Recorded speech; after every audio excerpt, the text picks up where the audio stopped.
Bueno, muy buenas tardes a todos, o buenas noches ya. A partir de este momento se ha dado inicio a la grabación de este espacio de CIPAS para que ustedes puedan tener acceso a la información que aquí se comparte y que pues de forma posterior también puedan ustedes ingresar y de pronto suplir cualquier tipo de inquietud o duda que tengan frente a las actividades que se deben cumplir para esta parte del curso. Entonces, recordemos, estamos justo en la segunda unidad del curso de física moderna, que tiene que ver con la parte de dualidad onda-partícula y cuyos espacios de conferencia web ya se han venido dando, ya tienen ustedes unos previos, tienen unos conceptos introductorios que les va a permitir poder llevar a cabo las actividades que están planificadas para esta entrega, para la segunda entrega de la asignatura. Entonces, por favor, me confirman si me están escuchando con claridad, si hay algún ruido de fondo que no deja que de pronto entiendan bien, por favor me confirman. Sí, señor, claro. Perfecto. Entonces, bueno, en este momento, antes de dar inicio al espacio como tal, al espacio del CIPAS, le pido el favor de pronto a algún compañero que tiene abierto el micrófono lo pueda cerrar, que en este momento se escucha como un ruido de fondo. Muchas gracias. Bueno, entonces, ante todo, antes de empezar con los temas como tal, tenemos una hora para discutir los temas que tienen que ver con la segunda entrega. Y quiero, sobre todo, hacer énfasis no solamente con los estudiantes que pertenecen a los grupos que yo dirijo, sino también a los estudiantes que de pronto han entrado de otros grupos, y es sobre todo la participación en los foros.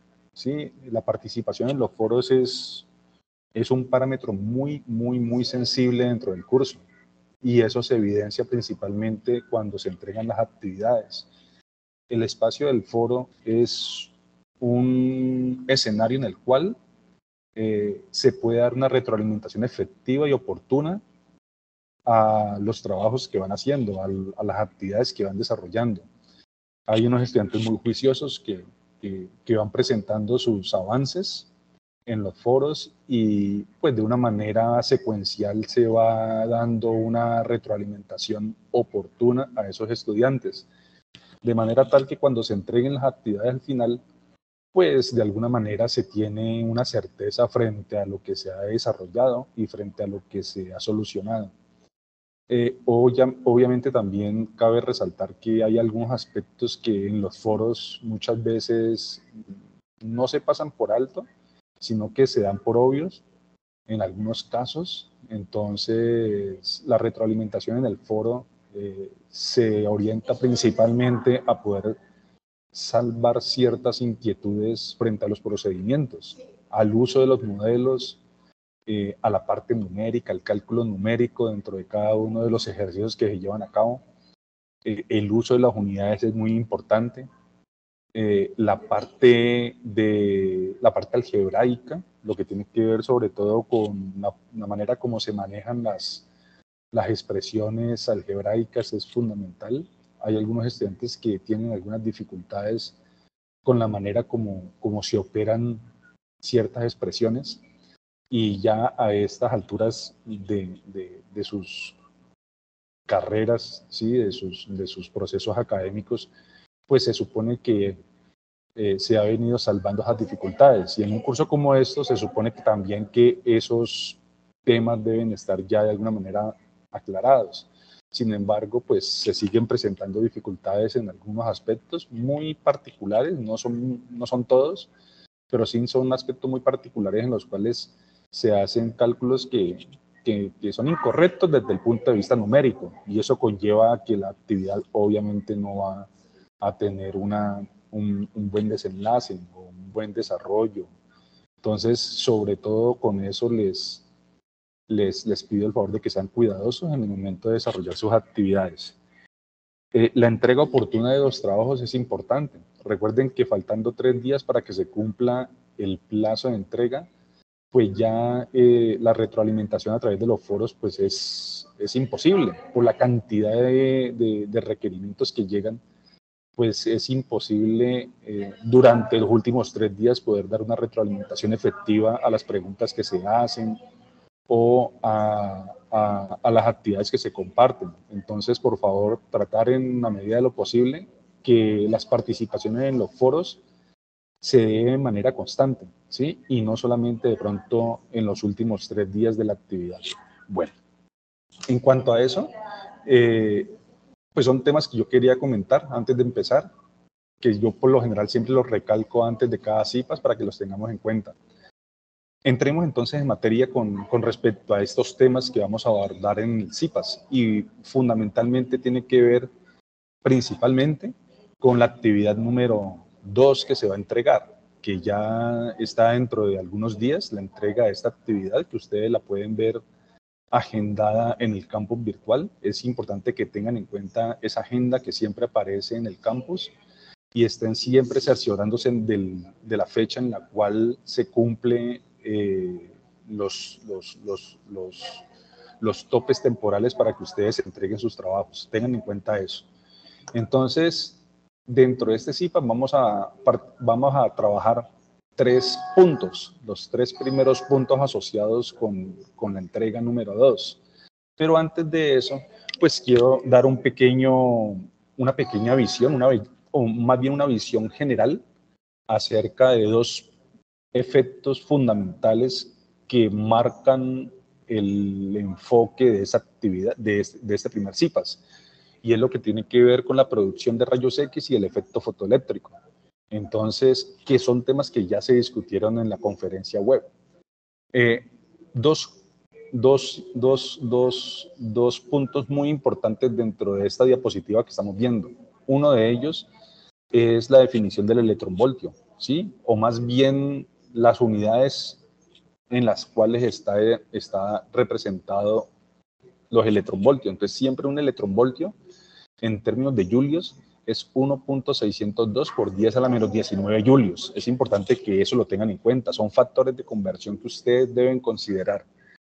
Lo otro es la constante H de Planck, que es de 6.26 por 10 a la menos 34 julios por segundo, o también 4.136 por 10 a la menos 15 electronvoltios por segundo. Dependiendo de las unidades en las que estén trabajando, asimismo ustedes utilizan una representación u otra, o 6.626 o 4.136 por 10 a la menos 15 electronvoltios, o en julios o en electronvoltios. Entonces, en la figura que nosotros vemos ahí en la diapositiva, podemos ver de una manera muy esquemática y resumida lo que tiene que ver con el efecto fotoeléctrico. Entonces tenemos una radiación que incide sobre una superficie y el efecto de esa radiación sobre esa superficie lo que hace es desprender electrones o partículas cargadas que se van a desplazar entre un ánodo y un cátodo a través de una diferencia de potencial. Entonces, dependiendo de la intensidad de esa radiación que llegue a la superficie, asimismo se van a desprender partículas cargadas por un efecto fotoeléctrico, o sea, un efecto a través del cual hay una conversión de energía, donde hay energía radiante que se convierte en últimas en energía cinética de las partículas cargadas que se desprenden de la superficie. Entonces, depende del tipo de radiación, depende de la superficie sobre la cual está incidiendo la radiación. Esos son 2 puntos muy importantes y sobre todo también depende de la diferencia de potencial entre las 2 superficies, entre el ánodo y el cátodo. Entonces, cuando la radiación llega sobre una superficie, hay un desprendimiento de electrones solo si esa radiación es resonante con la energía asociada con las partículas que están depositadas sobre esa superficie. Si esa radiación no supera un umbral, entonces esas partículas no se desprenden y por lo tanto entonces no va a haber un flujo de electrones de un punto a otro. Lo segundo, después de que esa radiación se dé y después de que esas partículas se desprenden de la superficie, entonces a través de una diferencia de potencial que hay entre el ánodo y el cátodo en un tubo que está al vacío, entonces esas partículas van a poder desprenderse, pero un asunto muy diferente es si esas partículas logran llegar de un extremo al otro de ese tubo al vacío, ¿sí? Entonces, y eso únicamente depende de la energía radiante con la cual, entre comillas, llega la luz a esa superficie y desprende las partículas. Entonces, en cuanto más radiación haya, en cuanto mayor energía radiante exista, entonces mayor intercambio energético va a haber. Y también dependiendo de la diferencia de potencial entre el ánodo y el cátodo, entonces asimismo también se va a ver un flujo efectivo de partículas cargadas entre un punto y otro. Y eso eso se ve representado en la expresión que vemos ahí, del efecto fotoeléctrico, donde hay unas funciones de trabajo que dependen de cada material. O sea, cada material tiene una función de trabajo. Una función de trabajo es más bien como un umbral a través del cual las partículas de ese material se pueden desprender efectivamente o no. Entonces, eso depende de la frecuencia. Esa F que vemos dentro de la expresión es la frecuencia de la radiación, depende efectivamente de esa frecuencia, y siempre y cuando esa diferencia entre HF y la función de trabajo sea lo suficientemente resonante, entonces las partículas se pueden desprender o no de esa superficie. Y un segundo concepto que es importante es el momento lineal del fotón. Entonces la radiación con la que llega depende de la energía, obviamente, de C, que en este caso sería la velocidad de la luz, H, que sería la constante de Planck, F, la frecuencia, entonces, o lambda, la longitud de onda. Entonces, miremos que ese momento lineal con el que llega un fotón a la superficie se puede representar a través de tres factores, o E sobre C, o HF sobre C, o simplemente H sobre lambda. Entonces, a través de esas tres representaciones, yo puedo calcular el momento lineal de un fotón. Algo importante, las funciones de trabajo dependen del material. Entonces, en esa tabla que está ahí, podemos evidenciar entonces el tipo de material y el tipo de función de trabajo que está dado en electronvoltios, o sea, es energía. El aluminio es 4.3, el carbono es 5.0, el oro es 5.1, el sodio es 2.7, o sea, que quiere decir, por ejemplo, en el caso de la tabla, el sodio, que tiene el valor más pequeño, quiere decir que es el material que desprende más fácil partículas cuando la radiación llega sobre su superficie, porque obviamente la energía asociada es de 2.7 electronvoltios comparada con el resto de los materiales, de los cuales, por ejemplo, los más grandes son el níquel y el oro. Eso quiere decir que se necesita mayor radiación, mayor frecuencia, mayor energía radiante para poder desprender partículas de la superficie del ánodo para que llegue a la superficie del cátodo, ¿sí? A través de ese tubo al vacío. Entonces, aquí tenemos representado lo que uno conoce como el efecto fotoeléctrico. Y dentro de eso, reitero, muy importante tener en cuenta lo que es la definición de electronvoltios y la representación de H, ¿sí? A través de la cual nosotros vamos a hacer los cálculos asociados con los primeros puntos de la actividad. ¿Pregunta hasta ahí, por favor? Cualquier inquietud que ustedes tengan. ¿Qué es la energía cinética del electrón? ¿Perdón? ¿Qué es la energía cinética del electrón? Exactamente, es la energía con la que sale en la partícula cargada, con la que se desprende la partícula de la superficie. Y C es la velocidad de la luz, porque es radiación. H es la constante de Planck, F es la frecuencia de radiación de la luz incidente. Y hay que tener en cuenta que la radiación ahí se comporta de dos formas, o se comporta como onda o se comporta como partícula. Entonces ahí está precisamente la columna vertebral de lo que sucedió el siglo pasado con respecto a la mecánica cuántica, ¿sí? Y es que precisamente hubo una diferencia puntual entre lo que se consideraba antes como la luz y lo que se considera hoy en día como radiación. Entonces, la radiación es o la luz, digámoslo así, es un tipo de radiación que tiene una dualidad, que se comporta de dos formas. Se comporta como partícula o se comporta como onda, ¿sí?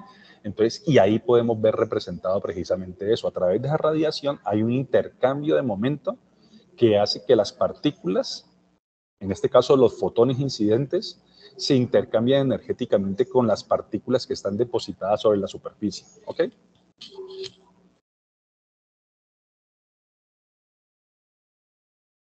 ¿Claras aparte?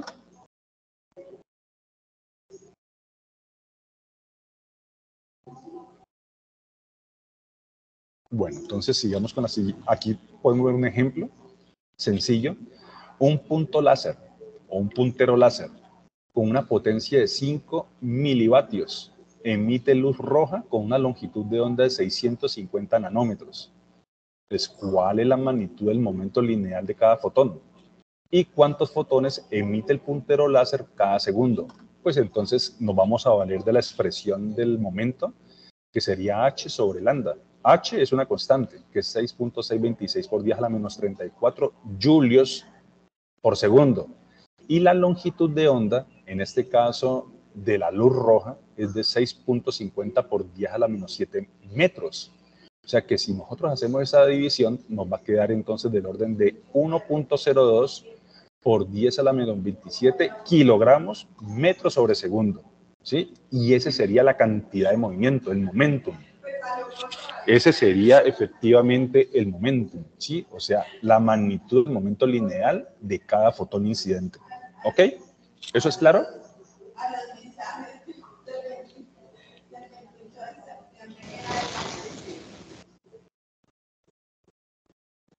¿Alguna inquietud con ese problema? Porque ese va a ser punto fundamental para poder seguir. Iván, Hender, Carlos, Jorge, José Luis, ¿claro hasta ahí? ¿Podemos seguir? Profe, buenas noches. Muy buenas noches. Pues la pregunta no es como tal de este ejercicio, sino es en el que está en la guía. Sí, precisamente esto que estoy haciendo aquí es simplemente introductorio y ya vamos a entrar directamente con los 3 primeros puntos de la guía. ¿Listo? Listo, tutor. Sí, sino que la pregunta era que si en la guía había que hacer operaciones o era más que todo analítico. No, hay que hacer las dos cosas, o sea, hay que cubrir los dos aspectos, el análisis como tal, por ejemplo, en la actividad número 1, pero tiene que estar contrastada con una representación en términos de operaciones. Ok, tutor, muchas gracias.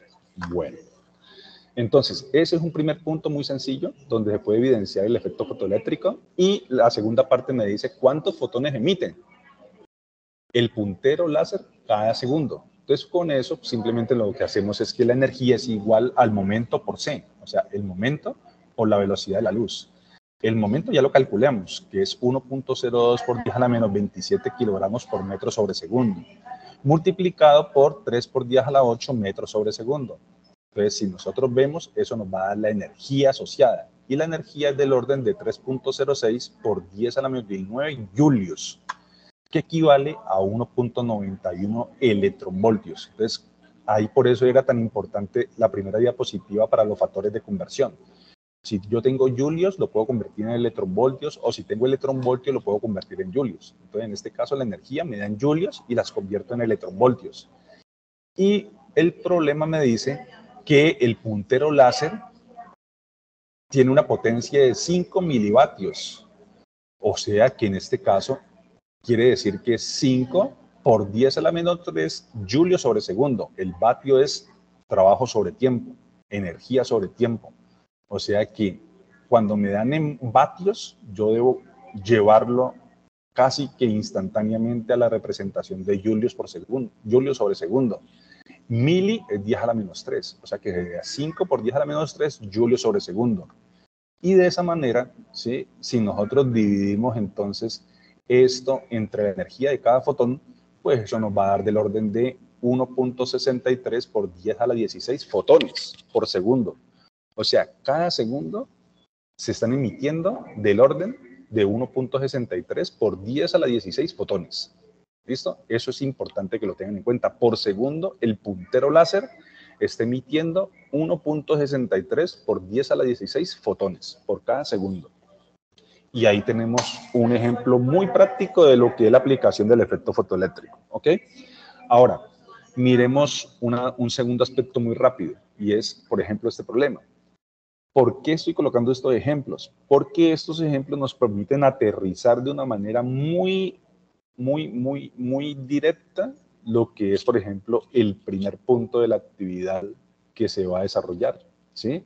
Que es la radiación que lleva a través del ánodo y el cátodo dentro de un tubo al vacío. Entonces, aquí es fundamental que entendamos qué es lo que está pasando. Tenemos radiación que está llegando a una superficie y que está desprendiendo partículas. En el primer problema, lo primero que nosotros queríamos indagar era fundamentalmente qué pasa con un puntero láser cuando éste emite en una longitud de onda determinada. ¿Qué sucede con esos electrones? Con esos fotones. ¿Cuántos fotones salen a través de ese puntero cada segundo? ¿Sí? ¿Cuál es la energía asociada con cada uno de esos fotones que emite la lámpara o el puntero láser? ¿Cuál es el momento asociado con cada uno de esos fotones? Entonces, de nuevo aquí, punto fundamental. Y eso es algo que nos tenemos que grabar porque es algo que va a ser reiterativo en los temas que siguen. Y es dualidad, onda, corpúsculo. Cuando hablamos de onda, estamos hablando de la longitud. Longitud de onda es un parámetro ondulatorio. La longitud de onda yo la mido a través de una onda, de una representación ondulatoria. Yo puedo coger una onda y medir la longitud de onda, medir la frecuencia, medir el periodo. Eso es una característica puntual de lo que es un fenómeno ondulatorio. Pero cuando yo mido o calculo la cantidad de movimiento, o sea, el momento, estoy en realidad calculando un parámetro asociado con una partícula masiva, ¿sí? Entonces, en ese caso, le estoy dando esas dos características a esa representación de radiación. Le estoy dando una característica ondulatoria y le estoy dando una característica corpuscular, o sea, una característica masiva. Entonces, por eso en el primer punto estábamos calculando el momento, la energía, y de esa manera yo podía cuantificar cuántas partículas lumínicas, en este caso fotones, era emitido a través del puntero o de la lámpara láser, ¿ok? Ahora, en este segundo problema, dice, al realizar un experimento de un efecto fotoeléctrico con luz de cierta frecuencia, se encuentra que se requiere una diferencia de potencial inverso de 1.5 voltios para reducir la corriente a cero. Calcule la energía cinética máxima y la rapidez máxima de los fotones emitidos. Entonces, aquí entra una expresión muy importante que es la energía cinética de esas partículas, que es E, que en este caso sería la carga electrónica, la carga del electrón por el potencial. Y de esa manera yo puedo calcular la energía cinética de las partículas, ¿sí? Que está dado obviamente en julios. Entonces, E es una constante, que es 1.6 por 10 a la menos 19 coulombios. Es la carga electrónica, la carga de un electrón. Y B sub 0 es el potencial, que en este caso es 1.25 voltios. Y de esa manera yo calculo la energía cinética de las partículas en esa diferencia de potencial. Ahora me piden calcular K máximo. O sea, el K máximo, en últimas, si yo lo represento de esta forma, en últimas sería 1.25 electronvoltios, llevado a la forma de electronvoltios. Por un lado tengo en julios y en términos de electronvoltios tengo 1.25 EV. Ahora me pide calcular el K máximo en términos de los fotones o de los fotoelectrones emitidos. Entonces, en ese caso utilizo esta expresión que está acá, que es con la que yo puedo calcular la velocidad máxima. 2K máximo sobre M, esto dentro de la raíz cuadrada. Entonces, donde M es la masa de los electrones, que es de 9.11 por 10 a la menos 31. Y el K fue el que calculamos en la representación anterior, que es 2 por 10 a la menos 19 julios. Y eso me da una velocidad, ya en términos de velocidad, me da 6.63 por 10 a la 5 metros sobre segundo. Entonces tengo ya una forma de cuantificar la velocidad de las partículas o de los fotoelectrones que están siendo emitidos en todo momento. ¿Ok? Entonces miremos que a través de los dos de esos dos ejemplos, yo quiero evidenciar de forma muy puntual esa dualidad. Dualidad onda-corpúsculo, ¿ok? Onda-partícula. Y ahí lo podemos ver representado. Estamos hablando de electrones, de fotones. O sea que esos fotones tienen masa, tienen velocidad, tienen energía cinética, tienen momentum, ¿sí? Entonces, miremos que eso es fundamental en nuestra representación. Ahora sí, entremos con nuestro primer problema, que es el primer problema de la actividad. Entonces, perdón. Y este problema que está aquí, el de los fotones de rayos X o la emisión de rayos X, tiene que ver principalmente con el tercer punto de la actividad. El primer punto de la actividad es el efecto fotoeléctrico y el tercer punto de la actividad es el que tiene que ver con producción de rayos X o fotones de rayos X. Expresión fundamental, esta que está acá, ¿sí? Que es la que me permite calcular la radiación de frenado a través de una diferencia de potencial. Eso ya ustedes lo debieron haber abarcado en la conferencia web, si no de pronto en la próxima, si no lo han abarcado todavía, pero creo con seguridad que ustedes ya han abarcado esta temática en la primera reunión de esta segunda unidad. Eso es lo que tiene que ver con fotones de rayos X o simplemente emisión de rayos X. Y con esto entro en un ejemplo sencillo. Me dicen, en un tubo de rayos X, mucho cuidado con este problema porque este problema está totalmente alineado con el tercer punto de la actividad. Si entendemos este problema, podemos aplicar directamente el tercer punto de la actividad. En un tubo de rayos X se aceleran electrones mediante una diferencia potencial de 10 kilovoltios. K es 1 por 10 a la 3, o sea, es kilovoltios. Antes de que suceda el impacto con el blanco. O sea, de nuevo otra vez, en un tubo de rayos X se aceleran electrones mediante una diferencia potencial de 10 kilovoltios. Antes de que suceda el impacto con el blanco. Si un electrón produce un fotón al chocar con el blanco, ¿cuál es la longitud de onda mínima de los rayos X resultantes? Aquí hay algo muy importante, es que tenemos electrones que van a una cierta velocidad, van con una cierta energía, y están sometidas a una diferencia potencial. O sea, yo lo que hago es someter esos electrones a una diferencia potencial lo suficientemente grande como para que adquiera una cantidad de energía lo suficiente que cuando impacte genere una radiación de tipo X, lo que le llaman rayos X.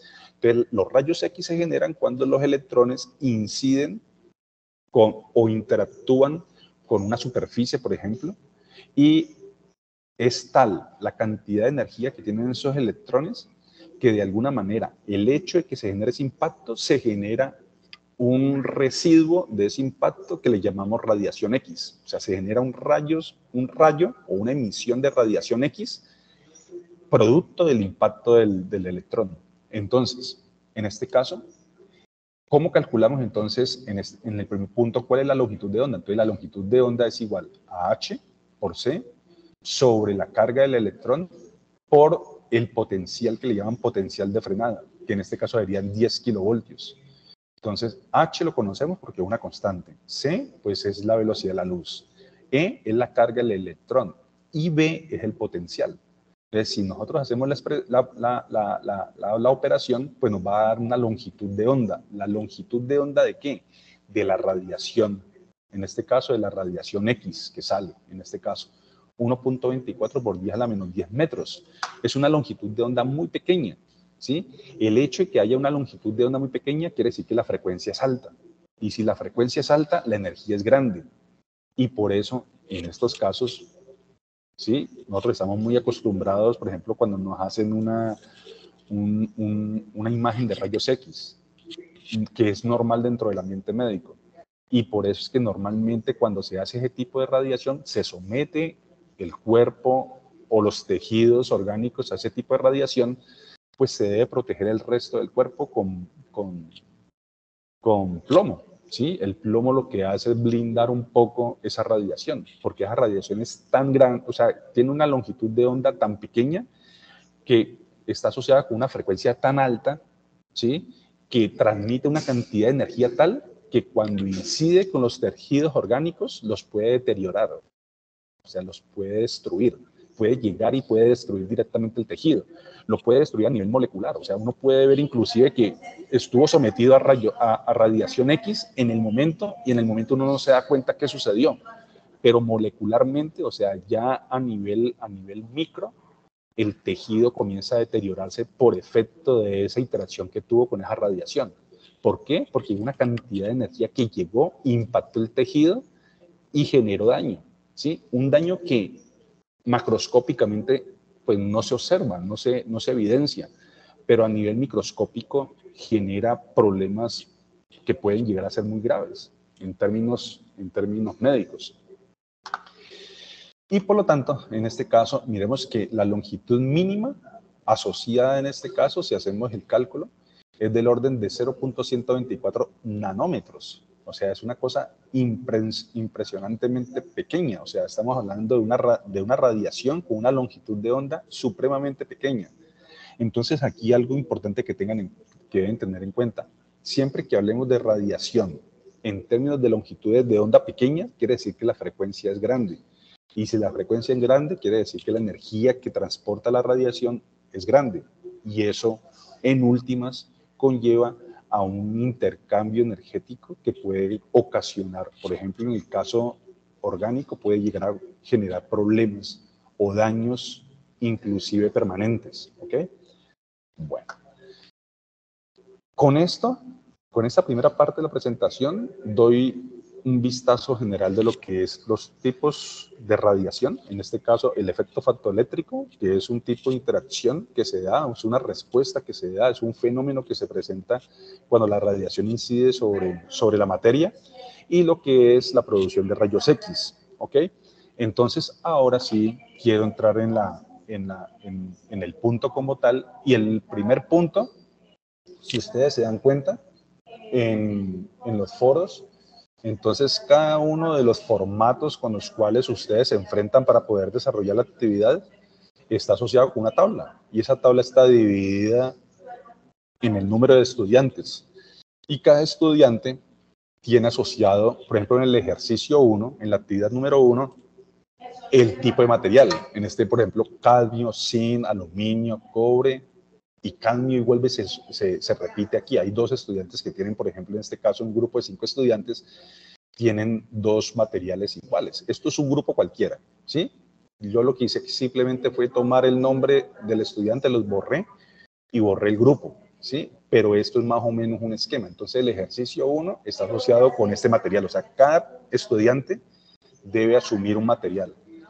En el ejercicio 3, recuerden que hay ejercicios que tienen un épsilon, como un valor, una variable que está suelta. Entonces, dependiendo del estudiante, a esa variable se le coloca un valor. Por ejemplo, el estudiante número 1 tiene 22.4, el estudiante número 2 tiene 9.9, el estudiante número 3 tiene 13, el estudiante 4 tiene 14.2, y así mismo entonces con el ejercicio 4 y el ejercicio 5, ¿ok?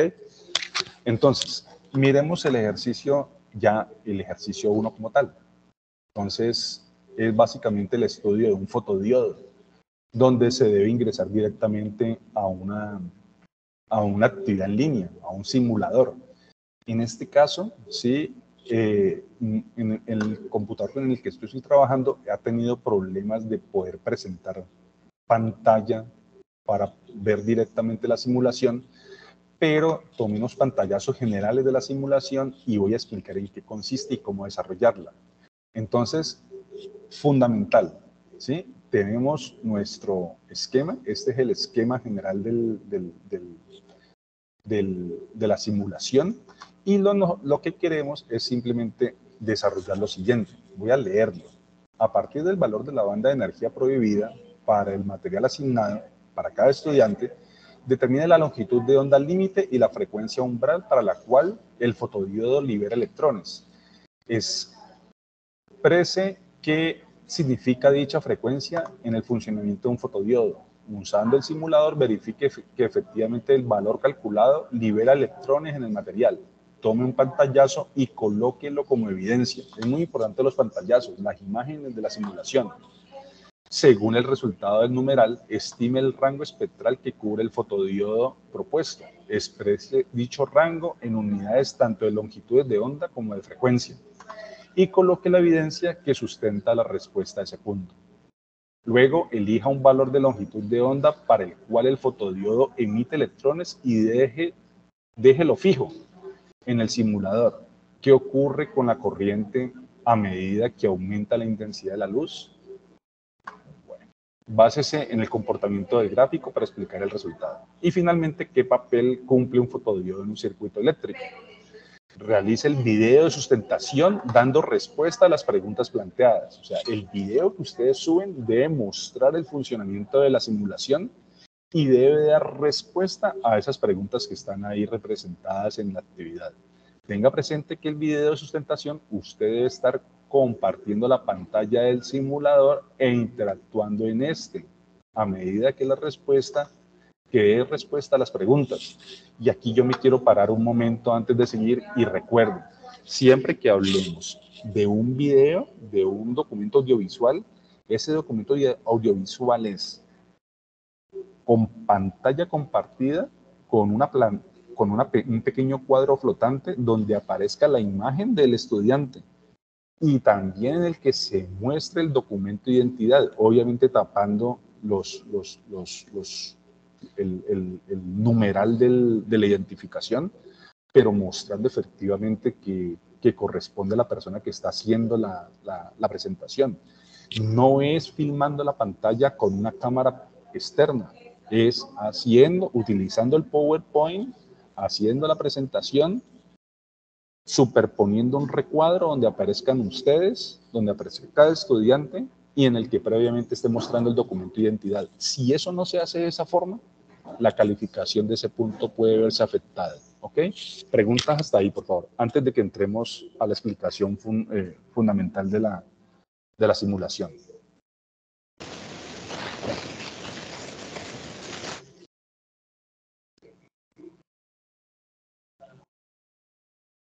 Preguntas, por favor. ¿Quién tiene alguna inquietud? Javier, Jorman, Jimmy, Jorge. ¿Qué inquietud tienen hasta este punto frente a la simulación que se debe hacer? No sé si de pronto Iván tiene algún requerimiento, o Hember,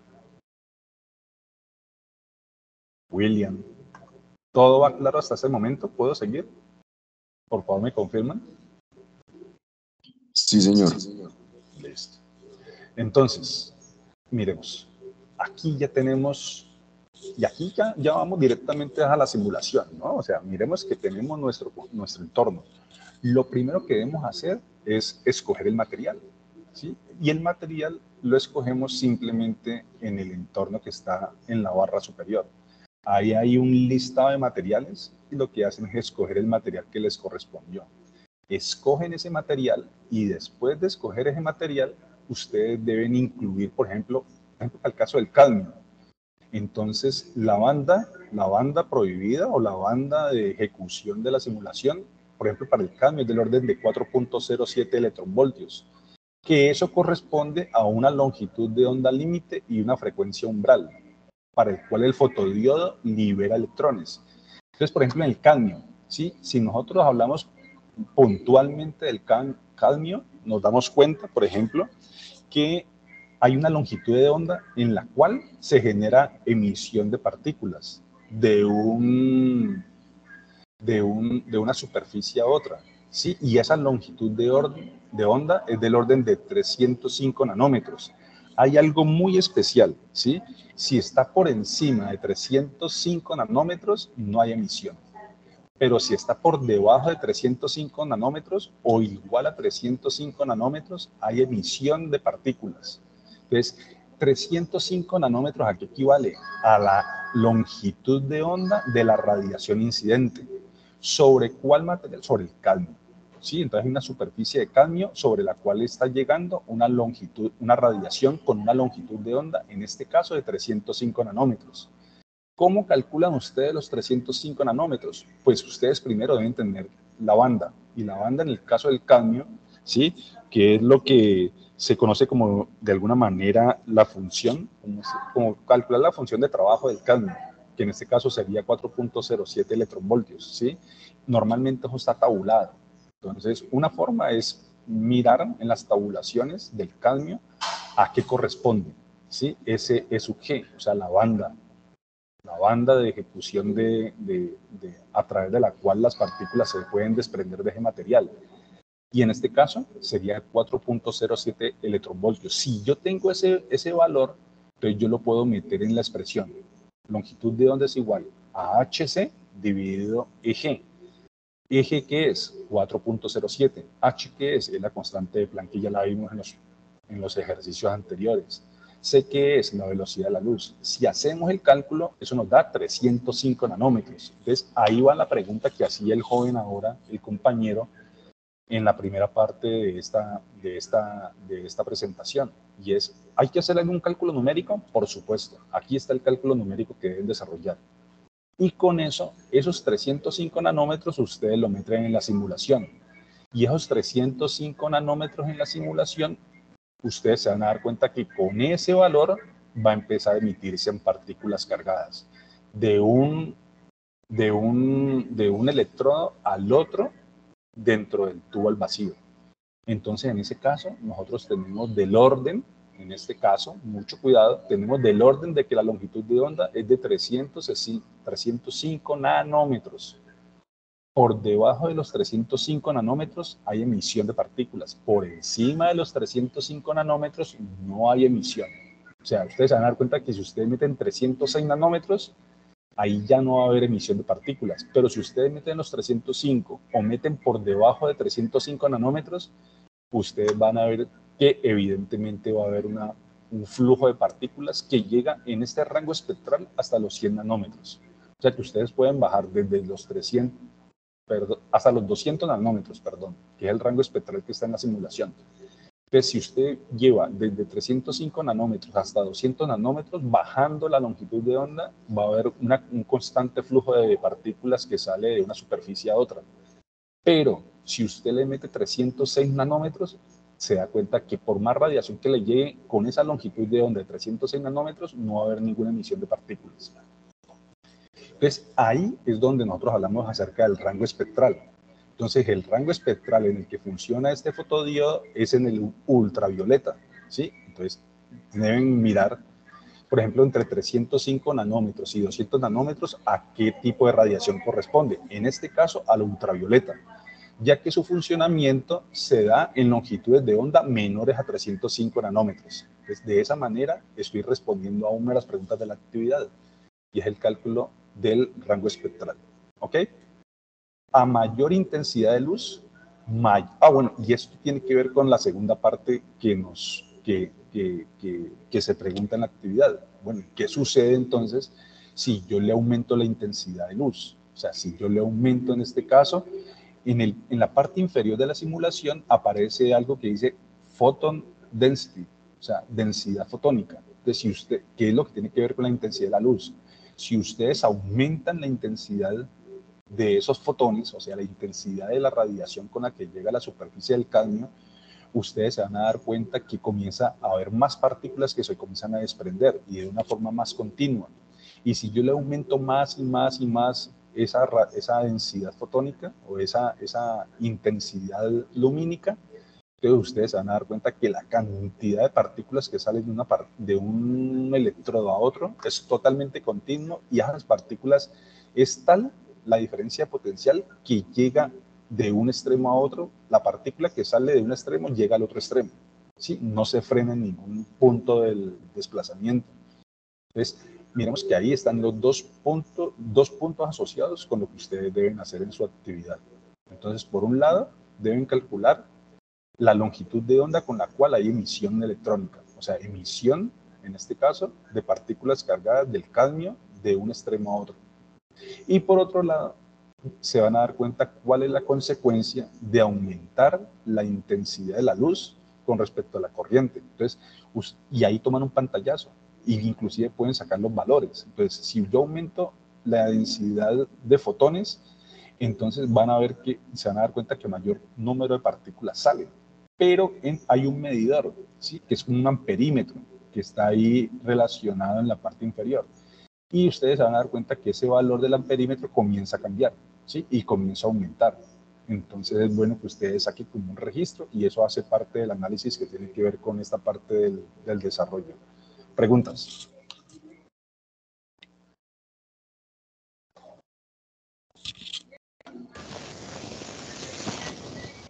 O sea, profe, que se puede hacer capturas de pantalla y hacer como una especie de fotogramas para ir explicando el fenómeno. Exactamente, en eso es. O sea, en el documento ustedes colocan, así como está aquí en la diapositiva, sacan una imagen donde se vea la longitud de onda y que hay una emisión de electrones. Ahí se pueden ver unos electrones como continuos, con una cierta separación entre uno y otro.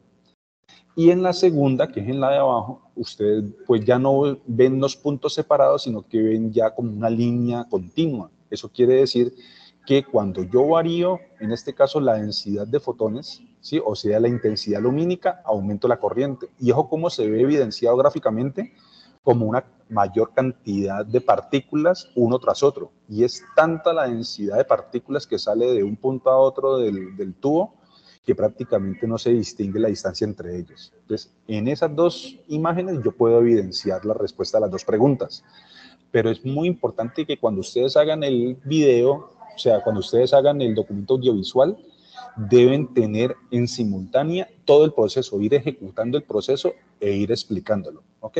Que se vea, por ejemplo, en la primera parte, cuando yo meto o cuando se introduce el valor de la longitud de onda y se ve un desprendimiento de partículas. Y luego, cuando comienzan a modificar el control de la intensidad lumínica y cómo la corriente comienza a cambiar. Y ustedes van explicando de manera simultánea el fenómeno que se va observando. ¿Ok?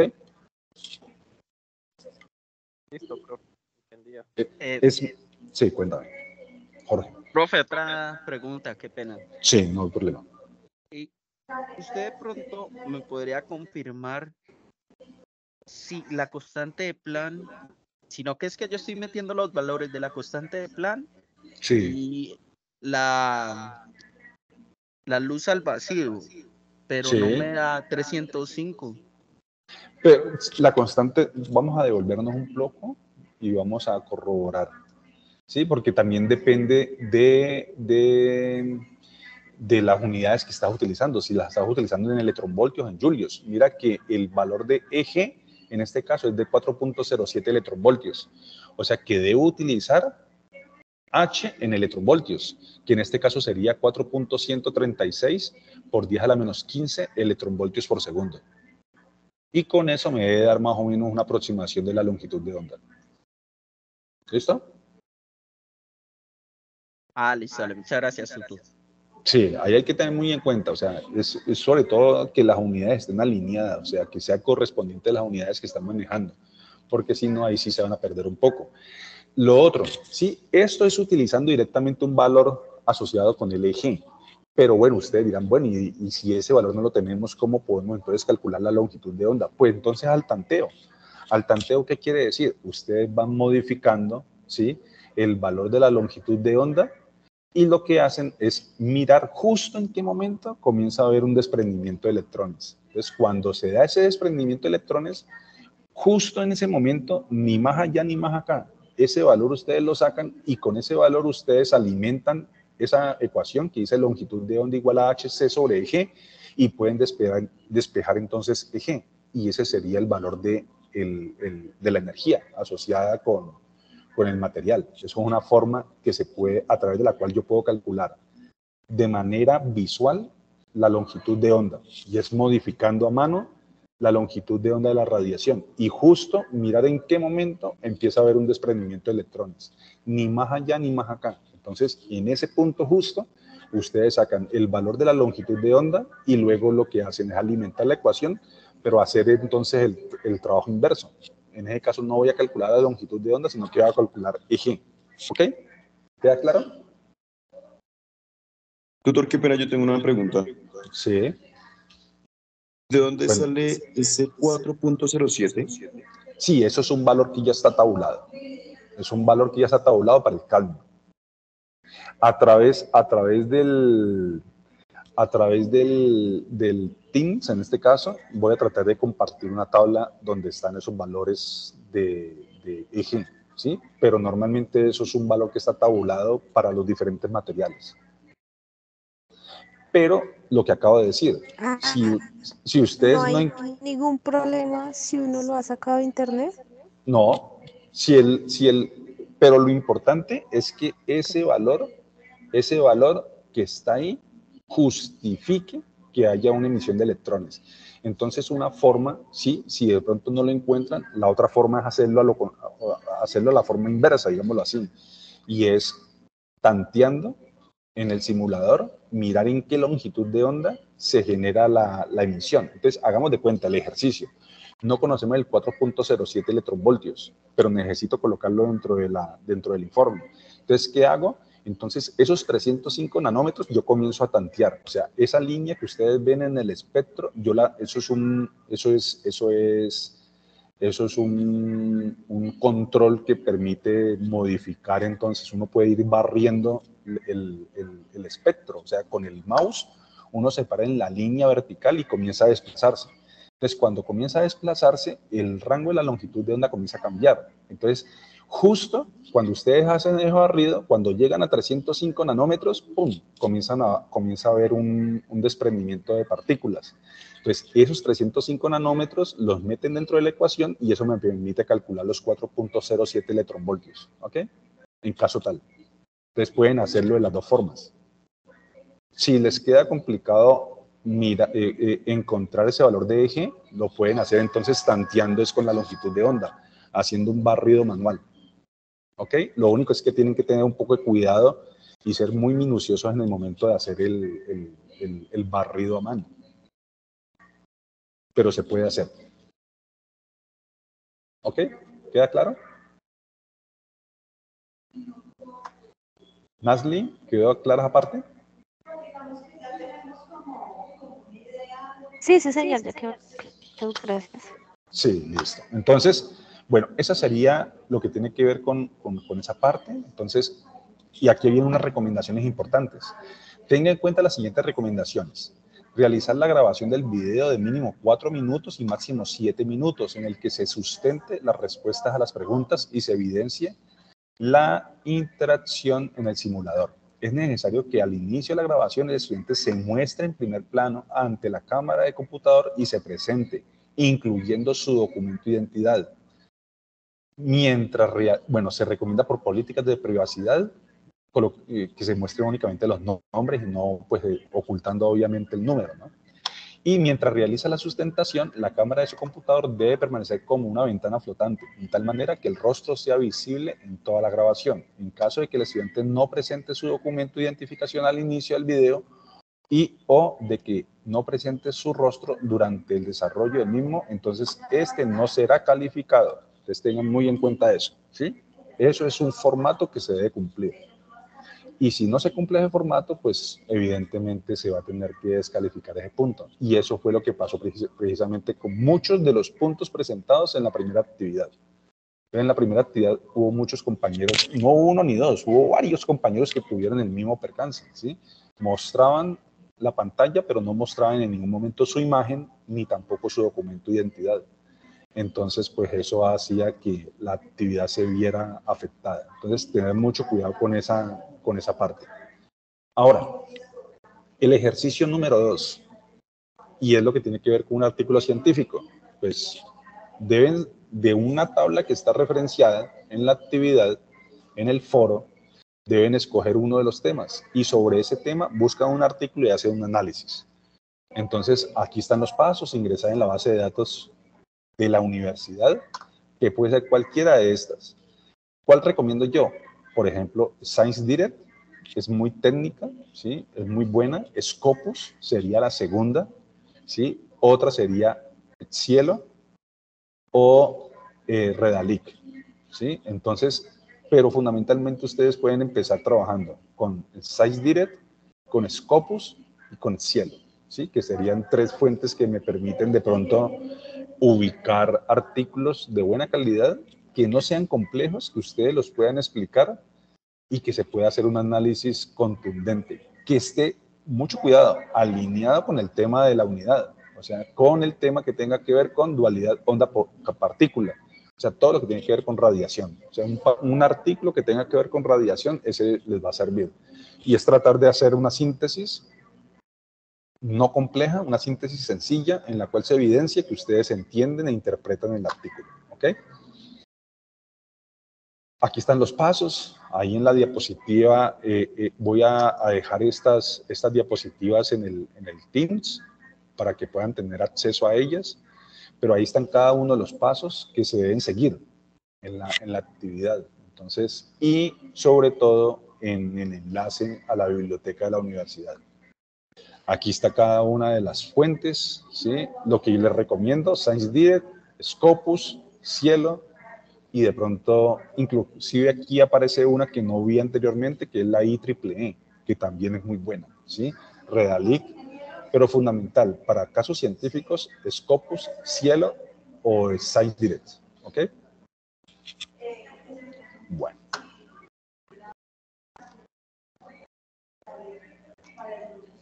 Y aquí están los temas que se deben tocar. Uno es difracción de rayos X, celdas solares, resonancia magnética, investigación en ciencia de los materiales, investigación en física, comunicaciones ópticas, fotorresistores, etcétera. ¿Sí? Entonces, es importante que lo hagan y que lo referencien en el recuadro que está acá. Entonces, dice, después de elegir la temática de su interés, lleve a cabo un proceso de búsqueda de información de manera sistemática y ajustado a un procedimiento que permita trazabilidad en su trabajo. Redacte un párrafo con sus propias palabras en el cual presente la idea principal del artículo, los hallazgos a partir de la lectura realizada, la aplicación principal y la relación con su carrera. Identifique la metodología y las conclusiones. El párrafo debe tener entre 300 y 350 palabras. Tener muy en cuenta esa extensión, ¿ok? Claro, preguntas asociadas con esta parte, por favor. Ya casi se nos está acabando el tiempo. ¿Hasta ahí está clara esta parte? Sí, correcto. Perfecto, listo. Y con esto entramos en la última parte. Un punto sencillito, fácil, rápido, a través del cual, con los primeros ejemplos que desarrollamos, podemos desarrollar este fácilmente. Dice, una aplicación de los rayos X en el campo de la radioterapia está relacionada con el cálculo de las dosis absorbidas por un tejido canceroso a partir de la energía de los rayos X, lo que yo les comentaba. La dosis absorbida es una medida de la energía que un tejido absorbe por unidad de masa. En radioterapia se utiliza para determinar la cantidad de radiación que se debe administrar a un tumor para destruirlo. Entonces, la radiación X, ¿sí? En este caso, por ser una radiación con una longitud de onda tan pequeña, asociada con una frecuencia tan grande, hace que interactúe con, en este caso, con tejido orgánico y lo destruya. En este caso, un tejido con características cancerosas, ¿sí? Entonces, suponga que está administrando radioterapia a un tumor utilizando un haz de rayos X con una energía epsilon. Entonces, de nuevo, ahí nos vamos a la tabla y miramos a qué valor corresponde para nuestro caso. Cada estudiante tiene un valor para ese problema. En este caso, yo voy a colocar 6 megaelectronvoltios, por ejemplo, mega por 10 a la 6. Y salen aquí dos preguntas. ¿A qué longitud de onda corresponden los rayos X con esta energía? Determina la energía en julios. La dosis absorbida se puede calcular dividiendo la energía absorbida en julios entre la masa del tejido irradiado en kilogramos. Determine la dosis absorbida en un tejido de 1.4 kilogramos de masa que está siendo irradiado por rayos X de epsilon. ¿Listo? Entonces, de nuevo van a la tabla y se dan cuenta. Para el primer punto, longitud de onda, ¿qué hacemos? H por C sobre E. Listo, sale de una. H lo conocemos, el C lo conocemos y E es la energía que me da el problema. En este caso yo estoy colocando 6, o sea que sería 6 por 10 a la 6 y de ahí calculamos y queda resuelta la longitud de onda. Segundo punto, determine la energía en julios, o sea, hacemos la conversión. Entonces la conversión es, en este caso, 6 por 10 a la 6 y lo vamos a convertir en julios. Vamos a pasar de electronvoltios a julios y con eso calculamos D. Pues 6 por 10 a la 6 electronvoltios es igual entonces a 1.602 por 10 a la menos 19 julios es igual a un electronvoltio y ahí hacemos la conversión y nos queda entonces el valor en julios. y con ese valor calculamos D, que es la dosis. Entonces la dosis se calcula como energía dividido entre masa. Entonces la energía, ¿cuánto es? 9.612 por 10 a la menos 13 dividido entre la masa, en este caso que me da el problema, que sería 1.4 kilogramos. Y de ahí entonces calculamos D y con eso desarrollamos completamente nuestra actividad. Preguntas. Inquietudes.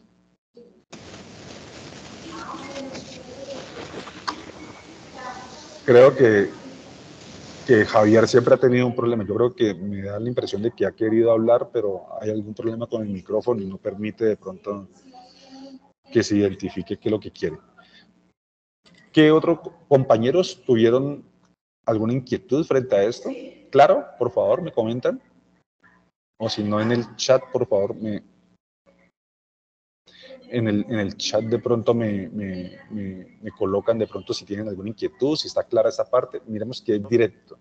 ¿Sí? Cuéntame. Está clara, tutor. Yo Perfecto, tengo una Nali. pregunta sobre la asistencia a este evento. Sí. Debes Es lo que confirmarla. pasa es que Ah, ok. Debes Dale. confirmar. Debes ir ahí al Cierra. entorno de eventos del campus y dar confirmar. O sea, Ok. debes ir directamente donde está la actividad y darle confirmar. Eso sí se los pido a todos antes de que terminemos, por favor. Antes de que Bueno, termine, señor. hagámoslo justo en este momento, ¿sí? Porque es muy importante que quede la relación de su asistencia. Aquí aparecen 17 personas, pero muchas veces no colocan el confirmar, ¿sí? No confirman y entonces no aparece relacionada la participación. Entonces es importante que lo hagamos. Por favor, les recomiendo a todos que hagamos esa confirmación. Van directamente al campus, en la parte de eventos, y ahí está. Una era apartarla, o sea, hacer una inscripción al evento, y otra es una confirmación. Entonces ahí simplemente van y le dan confirmar. En el mismo punto donde ustedes, en la parte de eventos de CIPAS, ahí hay una parte que está asociada con la participación. Y antes de que terminemos, por favor, les recomiendo esto, ¿sí? Por favor, recordemos que la tarea número 3 está asociada con la participación en un evento. Ahí está, por favor, no se olviden de hacer esa inscripción. Aquí es un evento con el cual ustedes pueden participar sin ningún problema, ¿ok? Tengan en cuenta eso. Miremos que todavía tenemos tiempo, 25, 26 y 27 de octubre. Tenemos el tiempo para hacerlo. Entonces, no dejen pasar esa actividad. Entran, se inscriben y deben sacar, para poder relacionar el aporte, la participación en el evento, deben tener evidencia de la copia de pantalla de que participaron y la certificación de la participación, ¿ok? Para que tengan en cuenta ese aspecto, por favor. Les pido el enorme favor de que hagan eso para que no vamos a tener contratiempos con la tarea número 3. La tarea número 3 está alineada con este evento.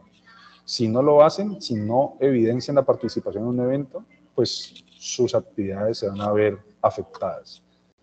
Entonces, en este momento prácticamente terminamos toda esta parte que tiene que ver con las 3 primeras partes de la actividad, y en el siguiente CIPAS cubriríamos entonces lo que nos queda pendiente.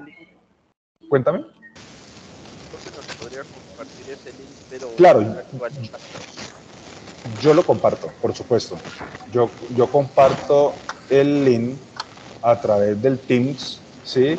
Inclusive voy a ver si lo puedo compartir a través de este espacio. Dame un segundo.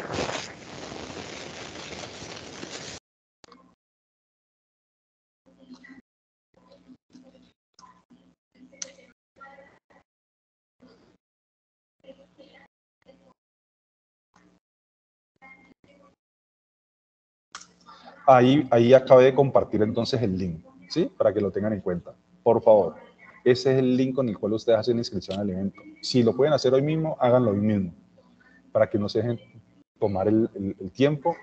Igual esta información yo la voy a compartir a través de correo electrónico, a través del Teams y a través de los foros de las actividades en el campus virtual. Preguntas, inquietudes frente a todo lo que hicimos el día de hoy. ¿Queda claro?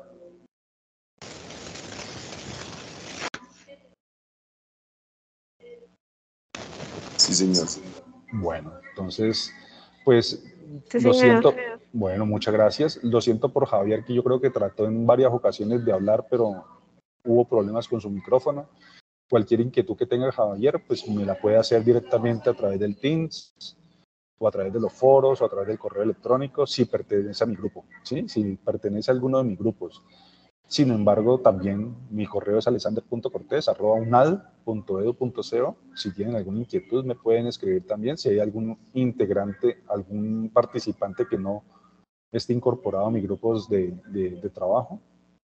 Pero entonces quedo totalmente a su disposición. Muchas gracias a todos.